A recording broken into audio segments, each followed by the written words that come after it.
August 17వ తేదీన జరగబోయే APWJ ఆవిర్భావ దినోత్సవం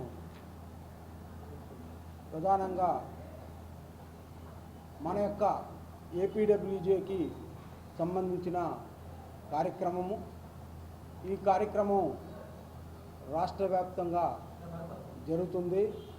రాష్ట్ర యూనియన్ పిలుపు మేరకు అన్ని జిల్లా కేంద్రాల్లో కూడా ఈ యొక్క ఆవిర్భావ దినోత్సవాన్ని ఘనంగా నిర్వహించాలని రాష్ట్ర నాయకత్వం పిలుపునివ్వడం జరిగింది. అందులో భాగంగా ఈ విషయాన్ని గత వారం రోజులుగా మన మిత్రులతోని చర్చించడం జరిగింది. మిత్రులంతా కూడా ఒక ప్రతిపాదన తీసుకొచ్చారు. ఇది మన ఏపీడబ్ల్యూజే కార్యక్రమం కాబట్టి మన తాలూకా సభ్యులకు మనం గౌరవించుకుంటే బాగుంటుంది అనే ఉద్దేశంతో 25 సంవత్సరాల నిన్న కంటిన్యూషన్గా మన ఏపీడబ్ల్యూజే మెంబర్గా ఉండడం, జర్నలిజం వృత్తిలో కొనసాగడం అనే వ్యక్తులని సన్మానించాలని ప్రధాన ఉద్దేశంతో రేపు జరగబోయే కార్యక్రమం ఉంటుంది. అంతేకాకుండా ఈ యొక్క ఏపీడబ్ల్యూజేతో ప్రయాణించిన మన సభ్యులతో పాటు కొంతమందిని కూడా అదే రోజు మనం గౌరవించుకోవడం జరుగుతుంది.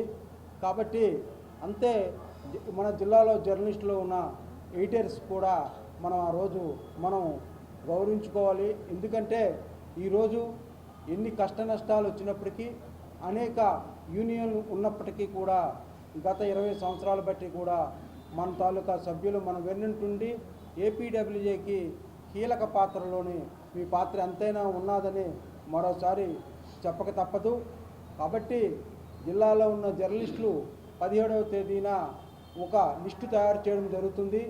ఆ లిస్టుతో కాకుండా కొన్ని సందర్భాల్లో ఏమైనా మిస్ అయినట్లయితే ఆ రోజు మన సోదరులు వచ్చినట్లయితే ఖచ్చితంగా ఆ రోజు కూడా కన్సిడర్ చేయబడుతున్నది. అయితే రాష్ట్రంలో నిన్నే మన అధ్యక్షులు కూడా చెప్పారు, ఈ సమయంలో ఆవిర్భావ దినోత్సవ సందర్భంలో మనకి తటస్థులున్న వాళ్ళని కూడా మనం సన్మానించుకుంటే బాగుంటుందని చెప్పడం జరిగింది. ఈ విషయాన్ని మనం కొంతమంది మిత్రులతో షేర్ చేసుకోవడం జరిగింది. సో వాళ్ళు కూడా దీనికి ఏకీభవించారు. కాబట్టి తటస్థులను కూడా మనం ఆ రోజు గౌరవించుకోవడం జరుగుతుంది. కాబట్టి ఈ యొక్క కార్యక్రమాన్ని ప్రతి ఒక్క ఏపీడబ్ల్యూజే సభ్యులందరూ కూడా విజయవంతంగా చేసే విధంగా అందరూ కృషి చేయాలని ఈ యొక్క కార్యక్రమం జిల్లా పరిషత్తులో జరుగుతుంది. అయితే ఏపీడబ్ల్యూజే తాలూకా హిస్టరీ అనేది మన సోదరులు ఉన్నారు, ఒక్కొక్కరు ఒక్కొక్క భాగంలో చెప్పుకోవడం జరుగుతుంది. కాబట్టి మేము అదే రోజు కానీ లేదా రేపు రానున్న ఏపీడబ్ల్యూజే జనరల్ బాడీలోగో ఇప్పుడు ఇన్నాళ్ళ కన్నా 1-2 మహిళలు కూడా రావడం జరుగుతుంది. అవసరం అనుకున్నట్లయితే మహిళా వింగ్ కూడా ఏర్పాటు చేయడం జరిగింది. మొన్న అడిగేటప్పుడు కూడా రాష్ట్రంలో ఎవరైనా మహిళలు యాక్టివ్గా ఉన్నట్లయితే రాష్ట్ర కమిటీలో తీసుకుంటామని కూడా చెప్పడం జరిగింది. అలా కొన్ని దగ్గరలో వాళ్ళు వచ్చారు. ఈసారి మన జిల్లాలో కొంతమంది మహిళలు కూడా యాక్టివ్గా వస్తున్నారు. కాబట్టి ఈసారి మనం ఖచ్చితంగా వాళ్ళ పేర్లు కూడా మనం పంపించడం జరుగుతుంది. దయచేసి ఇది మన అందరి కార్యక్రమం.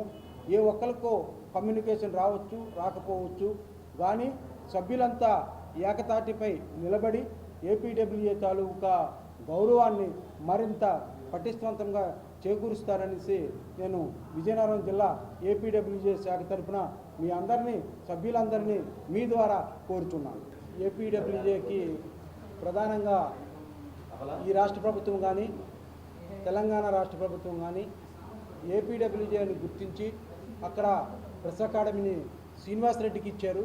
అదేవిధంగా ఆంధ్రప్రదేశ్లో ఉన్న ఆలపాటి సురేష్ కూడా ఏపీడబ్ల్యూజే ఐజే మెంబర్గా ఉండేవారు, ఆయనకి ప్రెస్ అకాడమీ మెంబర్ ఇచ్చారు. అంటే రాష్ట్ర ప్రభుత్వంలో ఏపీడబ్ల్యూజే యొక్క స్థానాన్ని మరొకసారి మీ అందరికీ కూడా గుర్తు చేస్తున్నాం. అంతేవిధంగా ఇంకొక విషయాన్ని కూడా మేము ముందుంచుతున్నాం. ఇప్పటివరకు వచ్చిన జీవోలు వెనక ఏపీడబ్ల్యూజే రిఫరెన్స్తోనే రావడం మాత్రమే జరుగుతుంది. ఇకపై కూడా ఏపీడబ్ల్యూజే ఇదే కొనసాగుతుంది.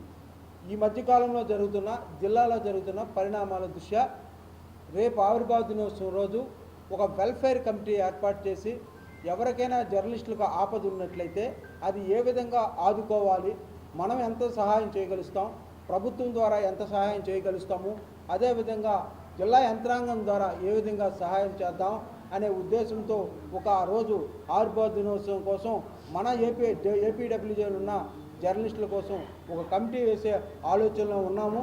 కాబట్టి దయచేసి మీ అందరూ కూడా ఏదైనా ఒక్కరికైనా ఆపద వచ్చినట్లయితే ఆ కమిటీని సంప్రదించినట్లయితే ఖచ్చితంగా మా సాయి శక్తుల సహాయం చేసడానికి సిద్ధంగా ఉన్నామని మరోసారి మిమ్మల్ని తెలియజేస్తున్నాం.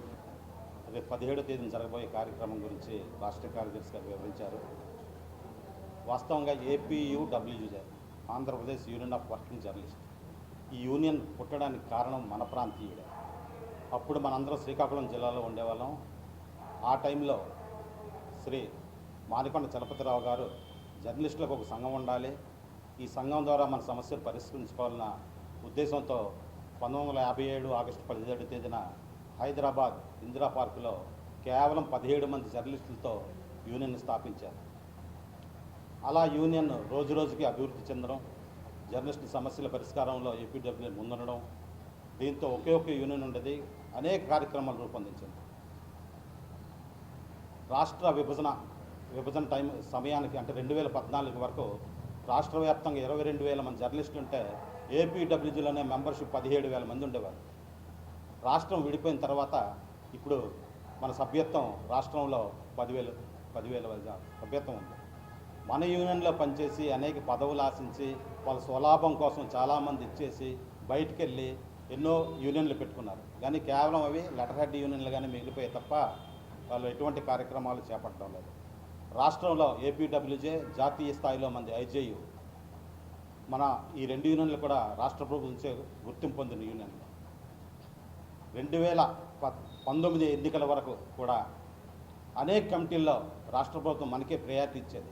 అక్రిడిటేషన్ కమిటీల్లో ఉన్నవండి, అటాక్స్ కమిటీల్లో ఉన్నవండి, ఇలా అనేక కమిటీల్లో కూడా రాష్ట్ర ప్రభుత్వం మనల్ని ఇచ్చేసేది. ఒకానొక టైంలో పత్రికల తాలూకు యాజమాన్యాలు అక్రిడిటేషన్కి లెటర్లు ఇవ్వకపోతే మన యూనియన్ ద్వారా మనము ఆ పేర్లు రాసి మన స్టాంప్ కొట్టి సంతకాలు పెట్టి కలెక్టర్ ప్రొడ్యూస్ చేస్తే అక్రిడిటేషన్లు వచ్చేవి. అంత గుర్తింపు మన యూనియన్కి ఉంది. మన యూనియన్ రెగ్యులర్గా క్రమం తప్పకుండా ఎప్పటికప్పుడు ఎన్నికలు జరుపుకోవడం, తద్వారా అందరూ ఏకాభిప్రాయంతో ఎన్నుకోవడం, అనేక కార్యక్రమాలు రూపొందించుకోవడం మీ అందరికీ తెలిసిందే. భవిష్యత్తులో కూడా యూనియన్ పటిష్టానికి అనేక మంది కొత్త వాళ్ళు వస్తుంటారు, వాళ్ళందరికీ కూడా స్వాగతిస్తున్నాం. మీరందరూ రండి, అందరం కలిసికట్టుగా పనిచేద్దాం. జర్నలిస్టులకు ఏవైతే సమస్యలు ఉన్నా ఆ సమస్యల పరిష్కారం కోసం మనం కలిసికట్టుగా కృషి చేద్దాం అని చెప్పేసి మీ ద్వారా నేను జర్నలిస్ట్ మిత్రులందరికీ కూడా పిలుపునిస్తున్నాను. అలాగే రేపు 17వ తేదీన జరగబోయే కార్యక్రమానికి జర్నలిస్టులు అందరూ కూడా హాజరై మేము చేపట్టబోయే కార్యక్రమంలో మీరు కూడా భాగస్వామ్యం వహించి విజయవంతం చేయాలని మీ అందరికీ మీ ద్వారా కోరుతున్నాను. రేపు 17వ తేదీన జరగనున్న కార్యక్రమాన్ని అంతా మనవాడు చెప్పారు. అయితే నాదొక్కటే మనది, విజయనగరం జిల్లాలో ఉన్న విజయనగరం టౌన్లో ఉన్న జర్నలిస్టులంతా ఒక్కసారి ఆలోచించాలి. జర్నలిస్టుల సంక్షేమం కోసం, అభివృద్ధి కోసం ఏపీయూడబ్ల్యూజే గత 20 ఏళ్ళుగా చేస్తున్న కృషి మీకు అందరికీ తెలిసిందే. మా యూనియన్లో అంటే మన యూనియన్లో ఏకపక్ష నిర్ణయాలు ఉండవు.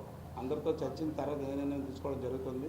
కాబట్టి తటస్థంగా ఉన్న జర్నలిస్టులైనా, మహిళా జర్నలిస్టులైనా, లేదా ఇతర సంఘాల్లో ఉన్న జర్నలిస్టులైనా వచ్చి కలిసి మనం పనిచేద్దాం అనుకుంటే అందరికీ ఇదే మా ఆహ్వానం. మనం సంఘటితంగా పనిచేస్తే కోరికలు సాధించుకోవడానికి సులభంగా ఉంటుంది. కాబట్టి ఒకసారి జర్నలిస్టు సంక్షేమం కోసం పనిచేస్తున్న యూనియన్లు నిక్కచ్చిగా ఏమి పనిచేస్తున్నా మీరే ఒకసారి బేరీజ్ వేసుకోండి. అది మేము చెప్పడం కాదు. 20 ఏళ్ళుగా ఏపీడబ్ల్యూజే ప్రస్థానం విజయనగరం జిల్లాలో ఎలా కొనసాగుతుంది, ఎటువంటి పనులు మనం చేసాం, ఎటువంటి సాధించుకోగలిగాం, మనం సంఘటితంగా ఉంటే మరింత బలోపేతం కాగలుగుతాం. మన జర్నలిస్టు సంక్షేమం కోసం మరికొన్ని పనులు చేయగలుగుతాం. ఈ మధ్య జరిగింది ఒక డెవలప్మెంట్ చిన్న విషయం మీ దృష్టిలో తీసుకొస్తాను. కలెక్టరేట్లో ఒక మీడియా సెంటర్ మనకు కావాలనుకున్నప్పుడు మన యూనియనే బాగా కృషి చేసింది. అది అందరికీ చెందింది అయినప్పుడు కూడా దానిలో ఏపీయూడబ్ల్యూజే పాత్ర మరవలేంది. అలాగే విజయనగరంలో మనం ప్రెస్ క్లబ్ మన యూనియన్ ద్వారా కట్టుకున్నాం. కాబట్టి విజయనగరం జర్నలిస్టులకి ఏ సంక్షేమం కావాలన్నా అది ఏపీయూడబ్ల్యూజే మాత్రమే చేయగలదు.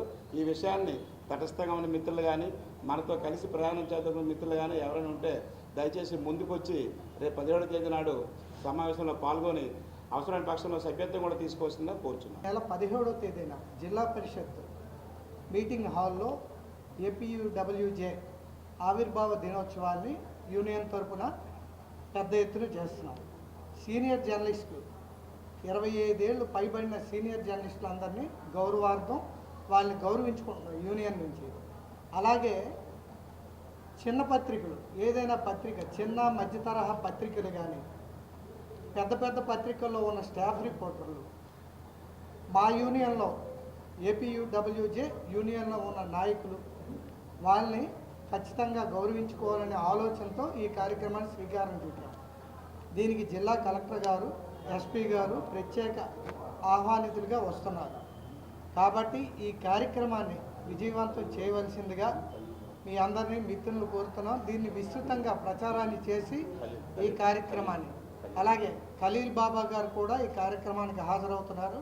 ఆయన సహకారం ఎప్పుడు మరవలేనిది. ఈ కార్యక్రమం విజయవంతం అవ్వడానికి మిత్రులందరూ సహకరించాలని ప్రత్యేకంగా కోరుతున్నాను. దీన్ని విస్తృతంగా ప్రచారం చేయాలని మరొకసారి మిమ్మల్ని వేడుకుంటున్నాను.